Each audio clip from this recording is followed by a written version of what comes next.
اعوذ باللہ من الشیطان الرجیم بسم اللہ الرحمن الرحیم۔ اللہ تبارک و تعالیٰ کے نام سے شروع جو بڑا مہربان اور نہایت رحم کرنے والا ہے۔ پیارے دوستو، جب بھی کسی قوم میں نا انصافی بے اراداری حد سے بڑھ جائے، لوگ گناہ کرنے سے نہ ڈرے اور نت نئے گناہ ایجاد کریں تو طریق گوا ہے کہ عذاب اس قوم کا مقدر بن جاتا ہے۔ آج بھی ایک ایسی ہی قوم زیر بحث ہے جس نے نئے اور انوکھے گناہ ایجاد کیے، جس کی وجہ سے اللہ پاک ان کی ایک ایسے انوکھے طریقے سے عذاب دیا کہ وہ قوم اور پورا شہر آج بھی عبرت کا نشان ہے۔ 79 میں موجودہ اٹلی اور اس کے وقت کے رومن سلطنت پر ایک انتہائی جدید اور ترقی یافتہ شہر آباد تھا۔ اس شہر کو حضرت داؤد علیہ السلام کے زمانے نے آباد کیا تھا۔ آباد ہونے کے کچھ ہی عرصے بعد یہ رومن امپائر کا ایک عظیم شہر بن گیا۔ پھر اس شہر نے ترقی کی ایسی منازل طے کی کہ یہ اس وقت کی دنیا کے عظیم ترین شہروں میں شمار ہونے لگا۔ تاریخ دانوں نے لکھا ہے کہ اس کی کل آبادی صرف 20,000 تھی۔ اپنے دور میں یہ دنیا کا انتہائی جدید ترین اور تہذیب یافتہ شہر تھا۔ اس شہر کی عمارتیں بہترین نقشوں اور پختہ اینٹوں کے حامل تھیں، جبکہ شہر کا نکاسی آب کا نظام بھی بہت بہتر تھا۔ یہ بہت خوبصورت شہر تھا اور شہر کے تقریباً تمام گھر ہی 2 منزلہ عمارتوں پر مشتمل تھے۔ سڑکیں اور پتھروں سے پختہ راستے انہوں نے بنا رکھے تھے۔ شہر میں محلات، تالاب، بازار، قبا خانے اور عشرت گدائے موجود تھے۔ شہر میں گرم پانی کے چشمے، جھرنوں، پھلدار درختوں اور دودھ دینے والے جانوروں کی بھی کثرت تھی۔ ہیرے، جواہرات، سونا یہاں کثیر تعداد میں موجود تھا۔ یہاں کے بیشتر لوگ رئیس تھے۔ یہ قوم جادو اور توہم پرستی میں مبتلا تھی۔ اس شہر میں عبادت گاہیں، لائبریریاں، کھیل کے میدان اور عوامی مراکز بھی موجود تھے۔ شہر میں ایک بندرگاہ بھی تھی جو بہت مصروف رہتی تھی۔ یہاں سے شراب، مچھلیوں اور پھلوں اور زیتون کی تجارت ہوتی تھی۔ اس جدید شہر میں تھیٹر بھی موجود تھے۔ کسی کے وہم گمان میں بھی نہیں تھا کہ یہ ہنستا بستا شہر ایک دن عبرت کا نشان بن جائے گا۔ آخر پھر ایسا کیا گناہ تھا کہ اس شہر کا نام و نشان ہی اللہ پاک نے 2000 سال تک کے لیے مٹا دیا۔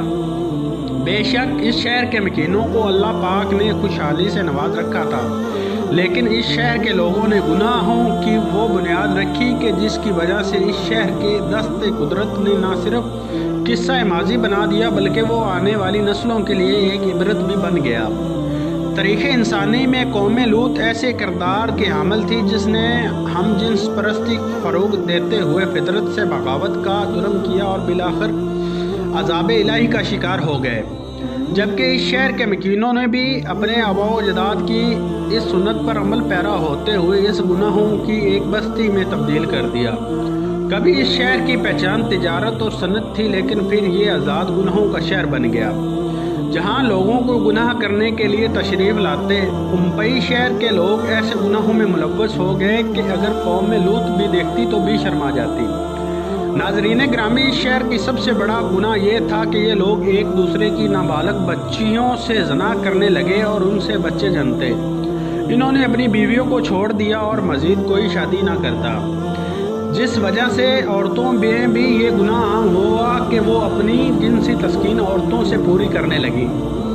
یہاں تک کہ اس شہر کی عورتیں جانوروں سے بھی جنسی تسکین حاصل کرنے لگیں۔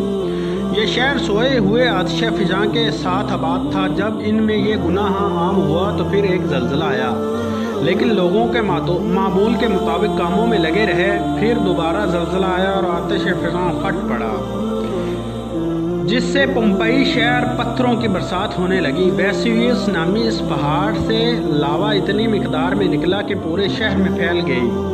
تاریخ دان حیران ہیں کہ یہ سب اتنی جلدی میں ہوا کہ یہ لوگ اپنے مکانوں سے نکل بھی نہ سکے۔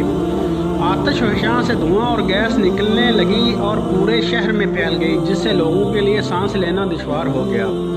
ساتھ ہی آتش فشاں کے دہانے لاوا اگلنا شروع کر دیا اور یہ شہر لاوے کی تہوں میں دب گیا۔ لاوا کئی کلومیٹر تک پھیل گیا اور اس کی موٹائی 3 میٹر سے بھی زائد تھی اور اس آتش فشاں کی اونچائی 1280 میٹر تھی۔ اس کی راکھ اور لاوا پمپئی سے دوسرے شہروں میں سٹابی اور نیوسر تک پھیل گئی۔ صدیوں تک یہ شہر دنیا کے نظروں سے اوجھل رہا۔ پھر